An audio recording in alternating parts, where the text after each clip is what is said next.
everybody, welcome to Appendix A. This is really important stuff that we're going to cover here. In fact, you might find some of the things that we're going to cover in this module extreme time saving. So let's take a look at Appendix A, starting right in the very back of the book. The section number is EXA1, Appendix A, and it's called Working with Text Functions and Creating Custom Formats. So in this module, we're going to talk about len, left, proper, concatenate, applying text to columns, upper, substitute, and so on. And these things are really critical when you're working with a large amount of text data. Saves you an enormous amount of time, especially when you build them into formulas. I don't know why they decided to put this in the appendix. I think some of this stuff really should be right at the beginning, chapter 1, because they're really, really critical. Let's take a look at the case example. Several home chefs with a strong interest in all things cooking in Billings, Montana, started the Billings Cooking Club in 2014. Club members range in age from 18 to 75 and reside in 4 local communities: Billings, Ballantyne, Huntley, and Laurel. Each month, the club meets at a local banquet hall where they sample food prepared by the other 4 members who were selected at random drawing. At the last meeting, the members elected new officers who want to analyze information about the club's current members and determine the potential for new members. The club also has a workbook with data about the current members, but the data entered by volunteers is not well organized or entered. Shirley McGregor, the newly elected secretary, wants to clean up the data so she could use it more effectively.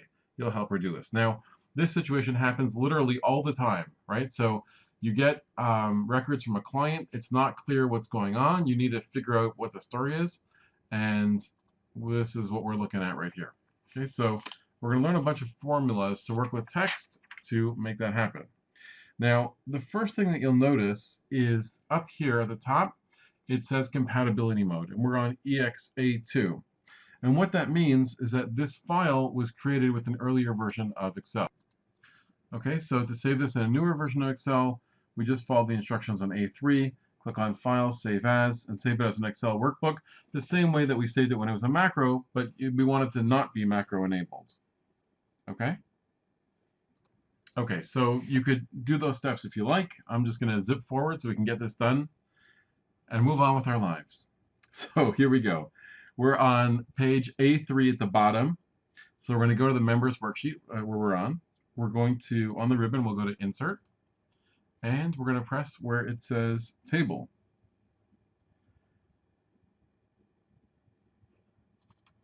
How come we can't open a table? For that matter, how come we can't open all these things? I know why. Because we're in compatibility mode. Let's try to fix that. Oh no, there we go. Okay, click on the table. There we go, table. It grabs the whole thing for us. Okay. It looks good. We have G45. Excellent. Okay, so we press OK, and then it wants us to change the name up here. A lot of people didn't get this right when we were doing in class.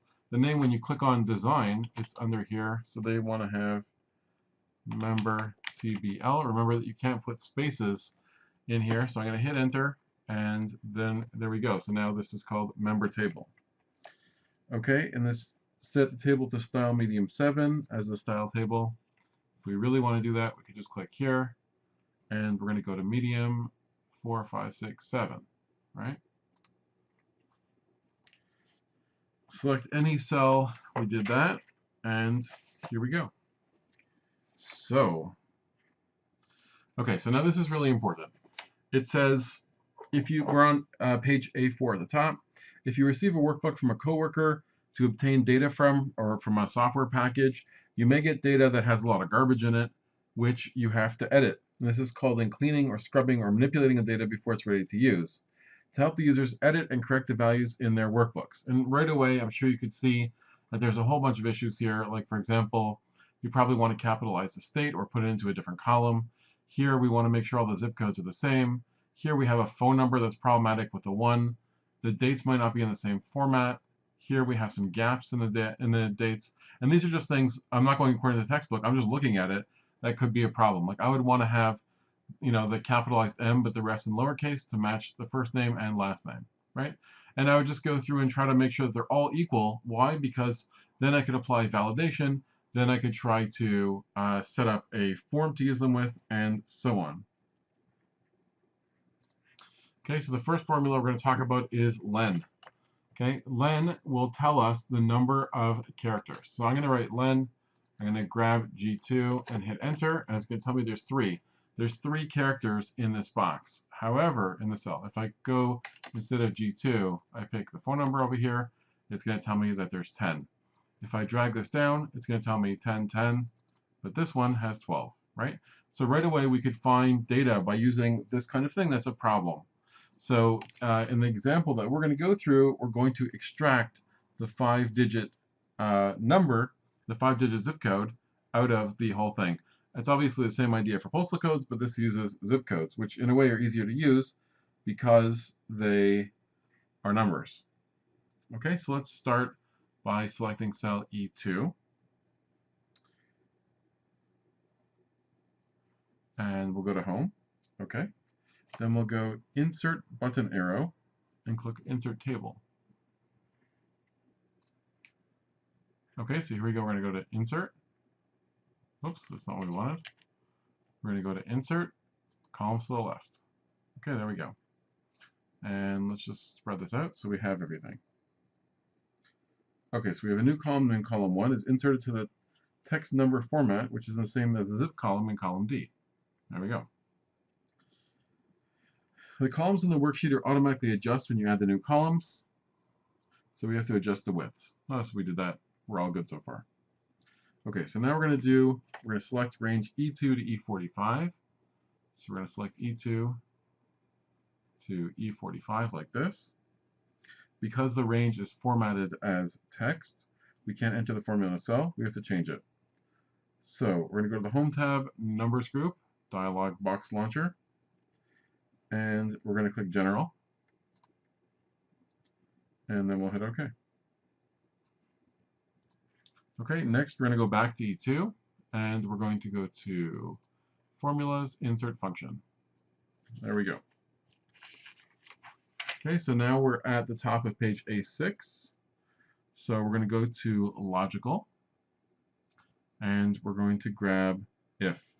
So either you can go into Logical or over here, or you can use if it's already selected, which it should be if you've been doing your homework. Okay, so I pressed if. So first of all, we're going to do the logical test. And the logical test is going to say len, and then we're going to put in a rounded bracket and a square bracket. And then in there, we're going to type in zip, and then close square bracket, close rounded bracket, equals 10. Now, did I get all the, yeah, I think I got everything. Okay, so now it's telling me false, false, false, true. So some of them equal 10 and some of them don't. If it equals 10, it's going to come back and tell me true. And keep in mind, this is an if statement, so the first part is going to be our logical test. Next, we're going to do what happens if value is true. We're going to type in left. And we're going to do, whoops, round bracket, square bracket, zip, square bracket, round bracket, comma, 5.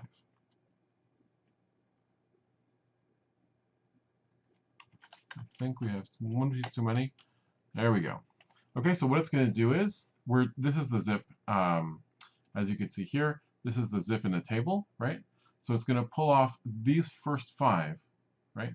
So we're doing an if statement. We're saying if the thing is 10, so basically all the ones that are 5, it's going to ignore. But if it has 10 digits, like this one here, pull off the first 5. And if it's false, then just give us the regular zip. Right, we're going to pull that from the table. So here we can see the table numbers that are going to be pulled out. Okay, so now we're going to hit OK. And here's our new zip codes. And because we all want them to match up, we'll go back to home and we'll press left align. And here we have all our zips, and we're good to go. Okay, so our next step is if we delete D, because we don't need these anymore, we already have the zips, then what's going to happen is this cell, which is reliant on the one next to it, is not going to work anymore because it has a formula. And that's kind of a problem. So what do we do instead? We're going to go and select all these guys. And whoops, that worked a lot better when I planned it. Let's try that again. Okay, so we select everything. Okay, then we're going to press copy here. And then we're going to select E2, like that. And then we're going to go to paste, but we're going to paste values, which means we're only going to paste the numbers and not the formulas. Okay, so now if you go into the numbers, into each cell, I'm just going to deselect this. If you go into the cells, you'll notice that there's no formula anymore. Now it only has a copy of this number. Okay, we've done this multiple times with other ones, but it still should work okay. So now I'm going to click here and delete, getting rid of all those. And up here where it says column 1, I'm going to type in zip code. And this is our new zip code. Now you're probably wondering, why do I have these little green tags here? Only because it's following an unexpected format, right? We have a number that's stored as text. So I'm going to click here. We'll go format cells, and we're going to do general. Press OK. That should be okay. But we could also, if we want, changes to a number or something else, right? There's a lot of different options. Okay, but they're just telling us there's an unexpected. It thinks that there's a problem, so it's giving us this error. But we could press ignore, and the green box disappears. These are good to have just in case there's a problem. Sometimes when it's doing formulas that we're not sure what order they're in, we're not sure what's happening. Okay, so let's do a couple more. Okay, first thing we're going to do is we could do the same thing with the last name. Okay, so in this case, we're going to type in equals proper. And proper is going to make it with the first letter capitalized, but not the rest. So I hit enter. There we go. Okay, and now we'll do the same thing we did before. I'm going to go all the way down to here to the bottom. Okay, I'm going to go to copy. And then I'm going to click on the first cell and press paste values. So there's no formula in here anymore. Got rid of the formula. And then I could just delete this. And instead of column 1, we're going to call it last name. Okay, super helpful because if you ever get a file with thousands of these names, you need to have a way to format them really quickly. All right, so let's keep on going. We're at the page, top of page A9. So here we select cell C2, and then we insert a table column to the left. So let's go over here, and where are we? Home. Insert. Column to the left. That's not working. Let's try to figure out why. Click here.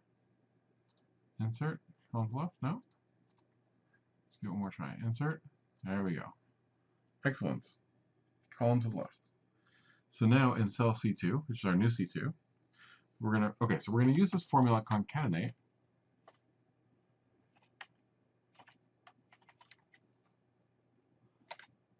I always pronounce it wrong, so if I'm saying that wrong, I apologize. Now we're going to do two things in the same step. So we're going to nest in proper, okay, and we're going to put in a bracket, and we're going to click on last name, comma, quote, comma, quote, comma, first name, bracket. Okay, so I could do this the way it says in the textbook, or I should be able to do it like this. Nope, didn't work.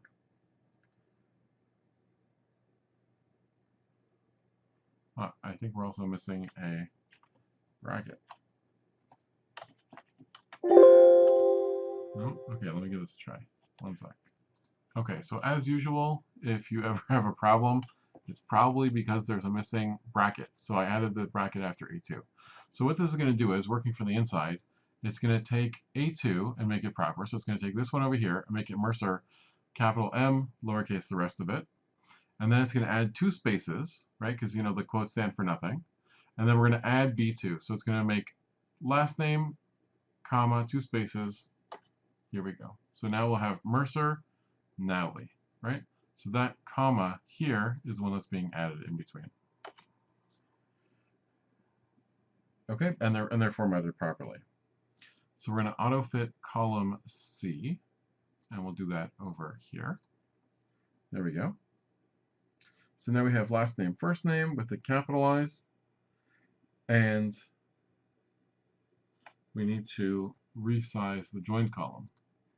So let's do that now. Well, it says you'll resize the column later, so I guess we have to wait. Okay, so now same problem as we had before. Now we can see that the formula is still in there, but we want only the values. We don't want the formula to be in there anymore. So I'm just going to copy everything, go up to the first one, press paste. We want to paste values only. And now we only have names, but we don't have the formula. I hit escape. And then we delete columns A and B. Oops. Then we delete columns A and B. There we go. Okay, so we have last name, comma, first name, and it's properly formatted. Okay, so the next thing we're going to do is we're going to fix up the city and state, and we're going to divide them into 2 separate fields. So here we took 2 columns of text and we put them into 1 cell. Here we're going to do the opposite and make them into 2 cells. So we're going to select cell C2, and we're going to insert a column to the left. All right. So we're going to select the range B2 to B45. So we'll go down here like this.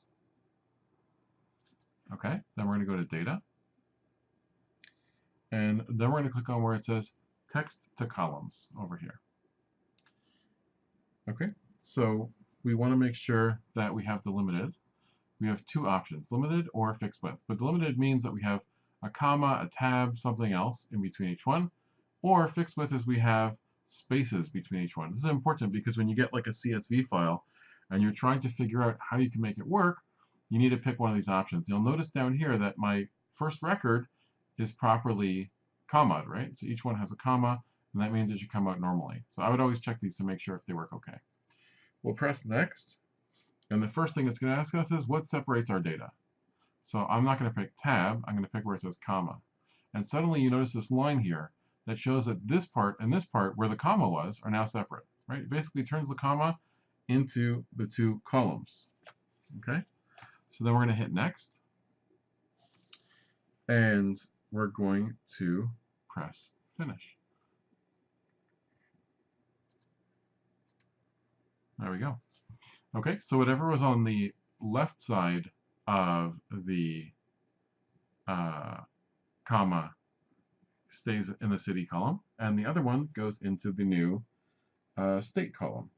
Okay, so we'll go up to here, and we're going to call this state. Okay, so you often have data like this, like it's separated, the comma separated the province and the city, for example. So this is an easy way to separate them. Okay, so let's grab B and C, and we'll go back to home and format, and we'll pick autofit width. There we go. Okay, so next thing we're going to do is we're going to convert all these MTs from Montana into capitalized. Now we could do this all manually, that would take a very long time. Let's learn a formula to do it. So I'm going to go into D2 and insert to the left. All right, so in my new column, I'm going to type in upper. Okay, and I'm going to grab the text. In this case, this one right over here. And you'll note that whenever we're working in a table, we're always in the first row, so the formula copies through. I'll hit enter, and there we go. Okay, so I have, and you saw that I did this by just selecting the cell. I could also do it the way that they do it with the example. Instead of putting in C2, I could put in square bracket state like this and click on here, and then put in another square bracket and press OK. Either way works, right? One is actually referencing the cell C2, and the other one's referencing the relative point in the table. And of course, like we've discussed before, This is very important because we could have data that you can't see because of filters, right, if it's inside the table. Okay, next we're going to have to paste them, get rid of this formula, and only grab the values. So we'll do the same thing we just did several times. We're going to go to where it says copy, then we're going to right click and go to where it says paste values, or we could use the other paste, it's up to you. Okay, so now the cells, all the formulas are gone, we only have the cells. I'm going to delete this, and we're going to call it state.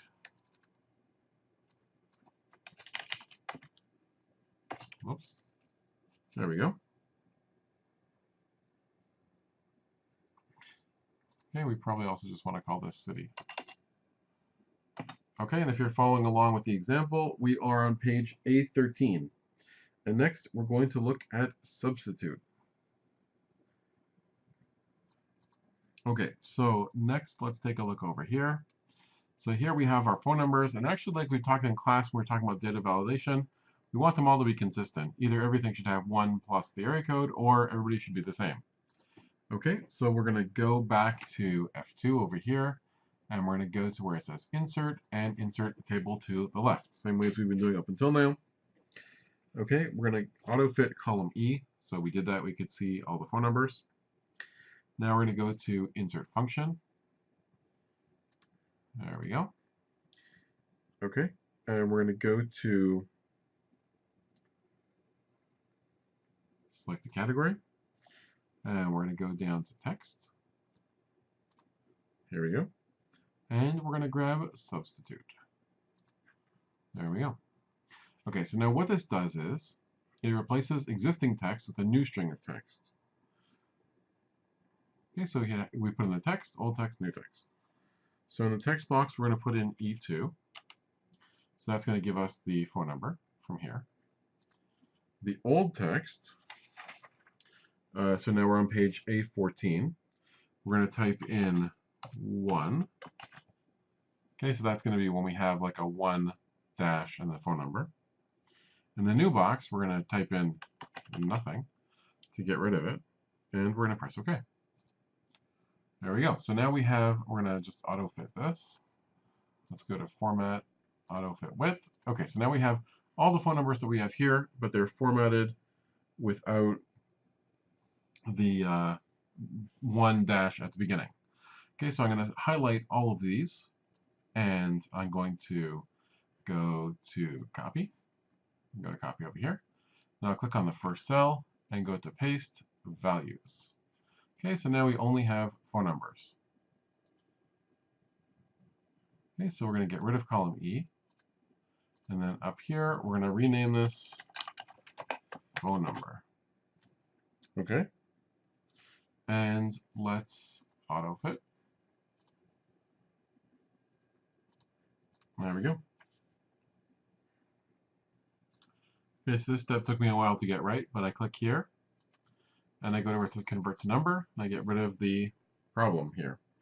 And I'm sure I could do the same thing on the other side as well. Let's try with these zip codes. No, I guess I have to do them all individually. There we go.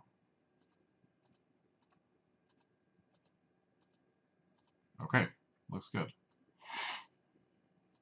So now I have my phone numbers, and I'm going to go all the way to the bottom. I'm going to go to where it says Format Cells, and I'm going to go to where it says Special, and here I have phone number. I press OK. Okay, so we'll have to auto-fit again. You'll notice that they're all formatted as phone numbers now. So I only have the actual numbers entered in the box, but it'll automatically format them like this.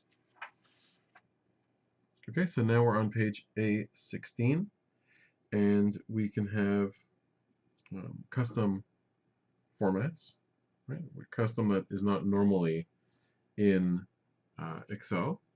And let's take a look. We're going to click on G2 to G45, so we're on page A17. So we'll go G2 to G45, and we're going to go to Home tab, Number Group, and we're going to click on Dialog Box Launcher. We're going to go to Custom. We've used this for other things in the past, right? This time, we're going to click on General.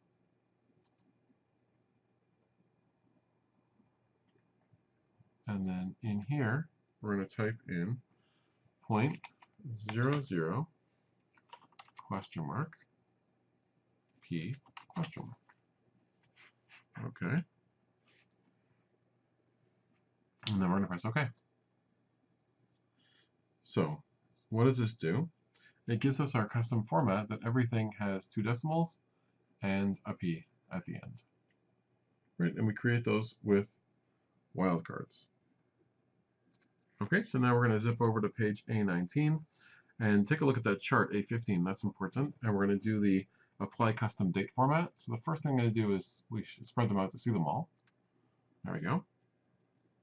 Okay, so I'm going to click on all the dates. And I'm going to go to the dialog box launcher. And we're going to go back to custom. There we go. And I'm going to type in